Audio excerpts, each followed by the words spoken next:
Hello, ഇന്ന് നമുക്ക് വളരെ സിമ്പിളായിട്ട് ഒരു ക്യാരറ്റ് കേക്ക് ഉണ്ടാക്കിയാലോ. ആർക്കും ഉണ്ടാക്കാൻ സാധിക്കും കേട്ടോ. അതിന് ബീറ്ററിൻ്റെ ആവശ്യമില്ല, ഓവൻ്റെ ആവശ്യമൊന്നുമില്ല. മിക്സിയിൽ നമ്മൾ അടിച്ചെടുത്ത് നമ്മൾ ഗ്യാസ് സ്റ്റോവിൽ വെച്ചിട്ടാണ് ചെയ്യുന്നത്. വളരെ പെട്ടെന്ന് വളരെ സിമ്പിളായിട്ട് ആർക്കും ഉണ്ടാക്കാവുന്ന കേട്ടോ. അപ്പോൾ ഇത് നമുക്ക് ഉണ്ടാക്കാൻ തുടങ്ങിയാലോ. അതിന് വേണ്ടത് ക്യാരറ്റ് കേക്കല്ലേ, അപ്പോൾ ക്യാരറ്റ് വേണം. ഇനി നമുക്ക് ചെറുതായിട്ട് ഗ്രേറ്റ് ചെയ്തെടുക്കാം. വളരെ നൈസായിട്ട് ഞാൻ ആദ്യം ഇത് ചെയ്തു. പിന്നെ കുറച്ച് ഞാൻ ഇത് ചോപ്പറിലെടുത്തിട്ടിട്ട് കട്ട് ചെയ്തിട്ട് നമ്മൾ സവാളക്ക് അരിയില്ലേ, അതുപോലെ ചെറുതായിട്ട് അരിഞ്ഞെടുത്തു. അപ്പം കുഴപ്പമൊന്നുമില്ല, എങ്ങനെ വേണമെങ്കിൽ ചെയ്തെടുക്കാം. വളരെ കട്ടി കുറച്ച് കനം കുറച്ച് ചെയ്തെടുക്കുന്നത് മാത്രമേ ഉള്ളൂ കേട്ടോ. ഇനി ഞാൻ പറയുന്ന ബാക്കി എല്ലാ അളവിനനുസരിച്ച് നമ്മൾ ക്യാരറ്റ് ശരിക്കും 250 ml 2 കപ്പ് വരെ ആവാവുന്നതാണ്. അധികമാവരുത്. ഞാൻ എടുത്തിട്ടുള്ളത് 250 ml ഫുൾ ആയിട്ടൊരു കപ്പും പിന്നെ വളരെ കുറച്ചൊരു 1/4 കപ്പും കൂടി ചേർത്തിട്ടുണ്ട്. അങ്ങനെ ഈ ചെറുതായിട്ട് എരിഞ്ഞെടുത്ത ഈ ക്യാരറ്റ് നമുക്ക് മാറ്റി വെക്കാം. ഇനി അടുത്ത പരിപാടിയിലേക്ക് കിടക്കാം. ഇനി നമുക്ക് ഷുഗർ കാരമലൈസ് ചെയ്യാൻ വേണ്ടിയിട്ടാണ് 250 ml ഫുള്ളായിട്ടൊരു കപ്പ് പഞ്ചസാര എടുത്തിട്ടുണ്ട്. ഇതൊന്ന് മെൽറ്റ് ചെയ്തെടുക്കണം. പതുക്കെ ഇളക്കി കൊടുത്താൽ മതി. ആദ്യം ഹൈ ഫ്ലെയിമിൽ വെച്ചാൽ മതി. പിന്നെ കരിയാതെ സൂക്ഷിക്കണം. കരിഞ്ഞു പോയതിൻ്റെ ടേസ്റ്റും ഒക്കെ മാറും, സ്മെല്ലൊക്കെ മാറുന്നതായിരിക്കും. ഇത് വളരെ പെട്ടെന്ന് തന്നെ ആവുന്നതാണ് കേട്ടോ. പക്ഷേ നമ്മൾ ഇളക്കി കൊടുക്കണം. ഇളക്കി കൊടുത്തില്ലെങ്കിൽ അടിയും പിടിക്കാൻ വളരെ പെട്ടെന്നാണ്. ഇതാണ് പഞ്ചസാര നമ്മൾ തരികൾ മാറി ചെറിയ കട്ടകളായിട്ടുണ്ട്. കട്ടകൾ എന്താവും, പിന്നെ ഇത് അലിഞ്ഞ് പിന്നെ അതൊരു വൈറ്റ് കളറിൽ നിന്ന് ഒരു ബ്രൗൺ കളറിലേക്ക് എത്തും. ഒരുപാട് കളർ ചേഞ്ച് വരരുത്, അപ്പോൾ ഒരു കരിഞ്ഞ സ്മെല്ല് വരും കേട്ടോ. അതുകൊണ്ട് ഈ പഞ്ചസാര കട്ടകളൊക്കെ അലിഞ്ഞ ശേഷം എന്ത് ചെയ്യാം, തീ ലോ ഫ്ലെയിമിലേക്ക് വെക്കണം. പിന്നെ തീ കൂടുതലും കുറവ് നമ്മളനുസരിച്ച് ചെയ്യണം കേട്ടോ, അല്ലെങ്കിൽ പെട്ടെന്ന് കരിയും. അങ്ങനെ എന്ത് ചെയ്യണം, നമ്മൾ സാധാ പച്ചവെള്ളം തന്നെ എത്ര പഞ്ചസാര എടുത്തത് അതേ അളവിൽ വെള്ളം ഇതിലേക്ക് ഒഴിച്ച് കൊടുക്കുക. ചെറിയ ശബ്ദമൊക്കെ വരും, പേടിക്കേണ്ട ആവശ്യമില്ല. ഇത് തനിയെ അലിയും കേട്ടോ. ഈ കട്ട കണ്ട് പേടിക്കൊന്നും വേണ്ട. ഇത് നന്നായി ഹൈ ഫ്ലെയിമിൽ വെച്ചാൽ മതി, പെട്ടെന്ന് തന്നെ അലിഞ്ഞ് കിട്ടും. പിന്നെ ഇതിൽ അയ്യോ വെള്ളം ഒഴിച്ചു ഇതെന്താ സംഭവിക്കുന്നത്, ഭയങ്കര ശബ്ദമൊക്കെ ഉണ്ടാവും ചിലപ്പോൾ, അത് എന്ന് പേടിക്കേണ്ട ആവശ്യമൊന്നുമില്ല. ഒഴിക്കുന്ന സമയത്ത് തീന്ന് കുറച്ച് വെച്ചാൽ മതി, എന്നിട്ട് ഹൈ ഫ്ലെയിമിലേക്ക് വെച്ചാൽ മതി കേട്ടോ. ഇപ്പോൾ അതൊക്കെ നന്നായി അലിഞ്ഞതാ, വെള്ളം പോലെ ആയിട്ടുണ്ട്. അതിലേക്ക് നമ്മൾ നേരത്തെ ചെയ്ത് വെച്ചിരുന്ന ക്യാരറ്റ് ഇതിലേക്ക് ഇട്ട് കൊടുക്കാം കേട്ടോ. ഈ ഷുഗർ സിറപ്പ് കാരമലൈസ്. ഇനി ഇതിലേക്ക് ഞാൻ ചെറിയും അതുപോലെ കുറച്ച് ഉണക്കമുന്തിരി ഇട്ട് കൊടുക്കുന്നുണ്ട്. നിങ്ങൾക്ക് എന്ത് വേണമെങ്കിൽ ഇട്ട് കൊടുക്കാം കേട്ടോ. പിന്നെ കാഷ്യൂനട്ട് ഉണ്ടെങ്കിൽ അത് ലാസ്റ്റ് ഇട്ടാൽ മതി, ഇതിലേക്ക് ഇടേണ്ട ആവശ്യമില്ല. ഇനി എന്ത് ചെയ്യണം, ഇതിനകത്ത് കിടന്ന് ആ ഷുഗറൊക്കെ ഒന്ന് പിടിച്ച് നന്നായിട്ട് കുറുകി ഇതാവണം. അത് ഹൈ ഫ്ലെയിമിൽ തന്നെ വെച്ചാൽ മതി, എന്നിട്ട് ഇളക്കി കൊടുത്താൽ മതി കേട്ടോ. ഇങ്ങനെ പഞ്ചസാര വെള്ളമൊക്കെ നന്നായി കുറഞ്ഞ് വന്നിട്ടുണ്ട്. ഇപ്പോൾ നന്നായി പത പൊന്തി വരുന്നുണ്ട്. ഈ സമയമാകുമ്പോൾ ശ്രദ്ധിക്കണം, നന്നായി ഇളക്കി കൊടുക്കണം. പിന്നെ നന്നായി തിക്കാവേണ്ട ആവശ്യമില്ല കേട്ടോ. ഒരു ഏകദേശം കുറച്ചൊക്കെ വെള്ളമുള്ള സമയത്തിന് ഓഫ് ചെയ്യാം. ഞാൻ ഒരുപാട് തിക്കായ ശേഷമാണ് ഓഫ് ചെയ്തത്. അപ്പോൾ ഇളക്കുന്ന സമയത്ത് ചെറിയൊരു ബുദ്ധിമുട്ട് വന്നു, അത് പറഞ്ഞു എന്നുള്ളൂ. ഇങ്ങനെ ആയതും കുഴപ്പമില്ല. നമ്മൾ ഈ സമയത്താണ് ഓഫ് ചെയ്തത്, പക്ഷേ കുറച്ച് കഴിയുമ്പോൾ വീണ്ടും നന്നായി കട്ട പിടിക്കും ഇത് തണുക്കുന്ന സമയത്ത്. അതുകൊണ്ടാണ് അങ്ങനെ നമ്മളിത് ഓഫ് ചെയ്തു ചൂടാറാൻ വേണ്ടി മാറ്റി വെച്ചിട്ടുണ്ട്. ഇനി അടുത്തതായി നമ്മൾ പഞ്ചസാരയാണ് കേട്ടോ. അതും 250 ml പഞ്ചസാര നമ്മൾ എടുത്തിട്ടുള്ളത്. അതിലേക്കൊരു 4-5 ഗ്രാമ്പ് നമുക്കിതിലിട്ട് കൊടുക്കാം. ഇത് സ്കിപ്പ് ചെയ്യരുത് കേട്ടോ. ഇതാണ് ഇതിൻ്റെ സ്മെല്ല്. അങ്ങനെ നന്നായി നൈസായി പൊടിച്ചെടുത്തിട്ടുണ്ട്. ഇനി നമുക്കിത് മാറ്റി വെക്കാം. ഇനി അടുത്ത പ്രോസസ്സ് എന്ന് പറയുന്നത് മൈദപ്പൊടിയാണ്. 250 ml 2 കപ്പ് മൈദപ്പൊടിയാണ് എടുത്തിട്ടുള്ളത്. 2 കപ്പ് ഫുള്ളായി ഇട്ട ശേഷം അതിൽ നിന്ന് 2 ടേബിൾ സ്പൂണാണ്, ടീസ്പൂണില്ല, 2 ടേബിൾ സ്പൂൺ മാറ്റുക മൈദപ്പൊടി. എന്നിട്ട് അതിന് പകരം എന്ത് ചെയ്യുക, 2 ടേബിൾ സ്പൂൺ കോൺഫ്ലവർ ഇതിലേക്ക് ആഡ് ചെയ്യുകയും ചെയ്യുക. ഇനി അഥവാ കോൺഫ്ലവർ ഇല്ലെങ്കിൽ ഈ മൈദപ്പൊടി അങ്ങനെ കടന്നു വെച്ചാൽ കുഴപ്പമൊന്നുമില്ല. നല്ലത് കോൺഫ്ലവർ ചേർക്കുമ്പോൾ കുറച്ചും കൂടി സോഫ്റ്റ് ആവും. ഇനി അടുത്തത് വേണ്ടത് 2 ടീസ്പൂണാണ്, ടേബിൾ സ്പൂൺ അല്ല, ടീസ്പൂൺ നമ്മുടെ ബേക്കിംഗ് പൗഡറാണ് ഇട്ടിട്ടുള്ളത്. പിന്നെ 1/2 ടീസ്പൂണ് ബേക്കിംഗ് സോഡ, നമ്മൾ അപ്പക്കാരം എന്ന് പറയുന്നത്. പിന്നെ നുള്ളു ഉപ്പും ചേർത്തിട്ടുണ്ട്. ഇത് എല്ലാതും കൂടിയും ഇട്ട് ഒരു 3 പ്രാവശ്യം നന്നായിട്ട് അരിച്ചെടുക്കണം. 3 പ്രാവശ്യം അരിച്ചെടുക്കാൻ പറയുന്നത് എല്ലാതും നന്നായി മിക്സ് ആവാൻ വേണ്ടിയിട്ടാണ്. അരിച്ചെടുത്ത ശേഷം ഇതുപോലെ എല്ലാതും ഒന്നുകൂടി മിക്സ് ചെയ്ത് കൊടുക്കുക. ഇത്രയേ ഉള്ളൂ. ഇനി അത് നമുക്ക് മാറ്റി വെക്കാം. ഇനി അടുത്തത് വേണ്ടത് 4 കോഴിമുട്ടയാണ് കേട്ടോ. 4 കോഴിമുട്ട നമ്മൾ മിക്സിയിലേക്ക് പൊട്ടിച്ച് ഒഴിച്ചു കൊടുക്കാം. ഇതിൻ്റെ ഇടയിൽ അതിൻ്റെ ചെറിയൊരു തോട് അത് എടുത്ത് മാറ്റിയാണ് കേട്ടോ. അല്ല വേറെ ഐറ്റംസ് ഒന്നും അല്ല അതിനകത്ത് ചേർത്തിട്ടുള്ളത്. മുട്ടയുടെ തോടായിരുന്നു, അത് മാറ്റിയതാണ്.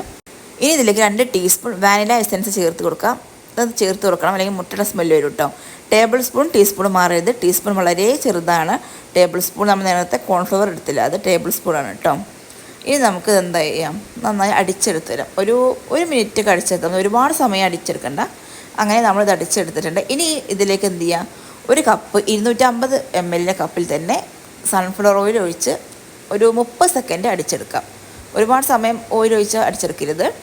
അങ്ങനെ നമ്മൾ ഇത് അടിച്ചെടുത്ത് നല്ല ക്രീമായിട്ട് കിട്ടിയിട്ടുണ്ട്. ഇനി ഇതിലേക്ക് നമ്മൾ നേരത്തെ പൊടിച്ച് വെച്ച പഞ്ചസാര ഗ്രാമ്പ് ഇട്ടിട്ട് അത് മുഴുവൻ ഇതിലേക്ക് ചേർത്തിട്ട് ഒന്നുകൂടി അടിച്ചെടുക്കണം. ഇത് നമ്മൾ ചെറിയൊരു മിക്സ് ചെയ്യാൻ എടുത്തിട്ട്, അതുകൊണ്ടാണ് ജസ്റ്റ് ഒന്ന് ഇളക്കി കൊടുക്കുക, എന്നിട്ടൊന്ന് അടിച്ചെടുക്കുന്നത്.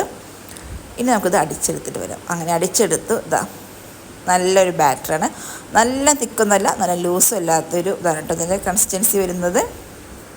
അങ്ങനെ നമ്മൾ ആദ്യം ചെയ്ത പ്രോസസ്സിലേക്ക് തിരിച്ചെത്തുകയാണ്. നമ്മൾ നേരത്തെ ചെയ്ത് വെച്ചാൽ നമ്മളെ ചെറിയും നമ്മുടെ കാരമലൈസ് ചെയ്ത് വെച്ചില്ല ആ സംഭവമാണിത്.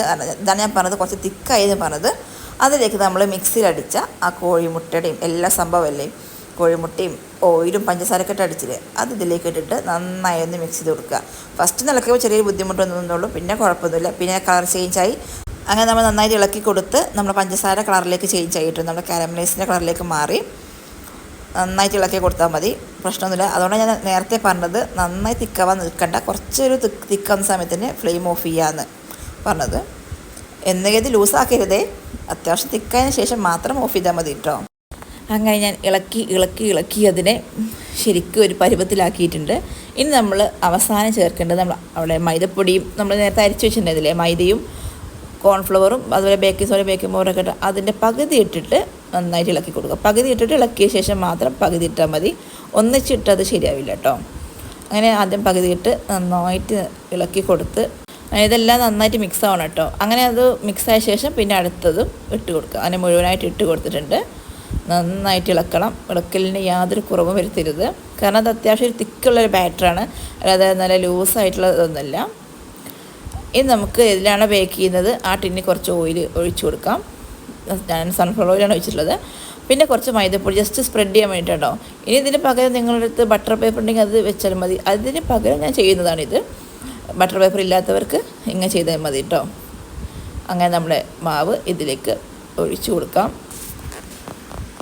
അയ്യോ, ഇനി അത് അത്യാവശ്യം തിക്കുണ്ടല്ലോ, ഇത് കുറേ സമയം എടുക്കുന്നു കേൾക്കുന്നുണ്ട്. സാധാരണ കേക്കിന് ടൈം തന്നെ ആവശ്യമുള്ളൂ. പിന്നെ ഞാൻ അറിഞ്ഞുകൊണ്ട് ചെറിയൊരു അബദ്ധം ചെയ്തിട്ടുണ്ട്. അറിഞ്ഞുകൊണ്ട് എനിക്കറിയാം എങ്ങനെയൊക്കെ ചെയ്ത് എങ്ങനെയൊക്കെ സംഭവിക്കുന്നത് അറിയാം. എന്നിട്ട് ഞാൻ ചെയ്തൊരു അബദ്ധമാണ് ഞാൻ നിങ്ങൾക്ക് പറഞ്ഞു തരാം. എന്താണെന്ന് വെച്ചാൽ എപ്പോഴും നമ്മൾ കേക്ക് ബേക്ക് ചെയ്യുമ്പോൾ ആ ടിന്നിൻ്റെ ഒരു 3/4 ഭാഗം മാത്രമേ ഒഴിക്കാൻ പറ്റുള്ളൂ. ബാക്കി എത്ര ഉണ്ടെങ്കിലും അത് അവിടെ ഉണ്ടായിക്കോട്ടെ. പക്ഷെ ഞാൻ എന്ത് കരുതി, ഇനി ബാക്കിയുള്ള മാവ് വേസ്റ്റ് ആവണ്ടല്ലോ എന്ന് കരുതി അത് മുഴുവനായിട്ട് ഒഴിച്ചു കൊടുത്തു. എന്നിട്ട് ബാക്കി എന്താണെന്ന് പിന്നെ കാണാം. അങ്ങനെ നമ്മളിത് മുഴുവനായിട്ട് ഒഴിച്ചു കൊടുത്ത് ജസ്റ്റ് ഒരു ഭംഗിക്ക് വേണ്ടി ചെറിയും കുറച്ച് ഉണക്കമുന്തിരിയൊക്കെ ഞാൻ വെച്ചിട്ടുണ്ട്. പക്ഷേ ബേക്ക് ചെയ്യുന്ന സമയത്ത് മുന്തിരിയൊന്നും കാണില്ല കേട്ടോ, മുന്തിരില്ല ചെറിയതും കാണില്ല. നമ്മൾ ബേക്ക് ചെയ്യുന്നത് എന്തിനാണ്, കുക്കറിലാണ്. കുക്കർ നന്നായി ഹൈ ഫ്ലെയിമിൽ ആദ്യം ഒരു 5 മിനിറ്റ് ഇട്ട് വെച്ചിട്ടുണ്ട്. ചൂടായി പുക വരേണ്ട ആവശ്യമില്ല, എങ്കിൽ നന്നായിട്ട് ചൂടാവണം. അതിലേക്ക് നമ്മളൊരു സ്റ്റാൻഡ് വെച്ച് കൊടുത്തിട്ടുണ്ട്. ഇനി ഇതിലേക്ക് ഇതിങ്ങനെ മെല്ലെ ഇറക്കി കൊടുക്കാം. എല്ലാ ഭാഗവും ഒരേപോലെ ആക്കാൻ വേണ്ടിയിട്ട് 4 ഭാഗം ശരിയാക്കാം. പിന്നെ കുക്കറിൻ്റെ വെയിറ്റ് നമ്മൾ എടുത്ത് മാറ്റണം, ഇല്ലെങ്കിൽ പൊട്ടിത്തെറിക്കും. നമ്മൾ നമ്മൾ അടപ്പ് വെച്ച ശേഷം എന്ത് ചെയ്യണം, ലോ ഫ്ലെയിമിലേക്ക്, പിന്നെ അത് ഹൈ ഫ്ലെയിമിലേക്ക് വെക്കുകയും ചെയ്യരുത്, നമ്മൾ കേക്ക് കരിഞ്ഞു പോകും. ഒരു 35-40 മിനിറ്റിന് ശേഷം നമ്മളിത് അങ്ങനെ നോക്കുമ്പോൾ പൊങ്ങി വന്നിട്ടുണ്ട്. പക്ഷേ നമ്മുടെ ടിന്നിൻ്റെ പുറത്താണ് കേക്ക് ഇരിക്കുന്നത്, കണ്ടോ. ഇതാണ് ഞാൻ പറ്റിയ അബദ്ധം എന്ന് പറഞ്ഞത്. അപ്പോൾ ഞാൻ എന്ത് ചെയ്തു, അതിൻ്റെ സൈഡൊക്കെ ഒന്ന് കട്ട് ചെയ്ത് മാറ്റിയിട്ടുണ്ട്.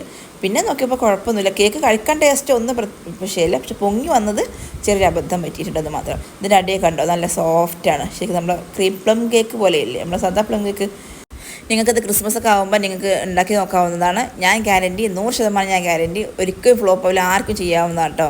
പിന്നെ ഇത് 1-2 ദിവസം മാത്രം പുറത്ത് വെക്കുക, ബാക്കി അധികം ദിവസം വേണമെങ്കിൽ ഫ്രിഡ്ജിൽ വെക്കാവുന്നതാണ്. പിന്നെ കുക്കറിനകത്ത് പറയാൻ വിട്ടുപോയി, 30 മിനിറ്റ് കഴിയുമ്പോൾ തുറന്ന് നോക്കണം കേട്ടോ. തുറന്നവരെ വെന്തിട്ടില്ലെങ്കിൽ മാത്രം പിന്നെ 15 മിനിറ്റ് വെച്ചാൽ മതി. അത് ഓരോ ബാറ്ററും നമ്മുടെ ഓരോ ടിന്നും കുക്കറും പോലെ ആയിരിക്കില്ല അതും. പിന്നെ വീഡിയോ ഇഷ്ടമായെങ്കിൽ സബ്സ്ക്രൈബ് ചെയ്യാനും ഷെയർ ചെയ്യാനും ലൈക്ക് ചെയ്യാനും എൻ്റെ മറ്റ് വീഡിയോസ് കാണാനും മറക്കരുത് കേട്ടോ. അങ്ങനെ ഇതാ നമ്മൾ നല്ല സോഫ്റ്റായിട്ടുള്ള കേക്ക് ഞാൻ കുട്ടികൾക്ക് കൊടുത്തു, അവർക്കൊക്കെ ഭയങ്കര ഇഷ്ടമായിട്ടുണ്ട്. അടുത്ത വീഡിയോയുമായിട്ട് വീണ്ടും കാണാം. താങ്ക്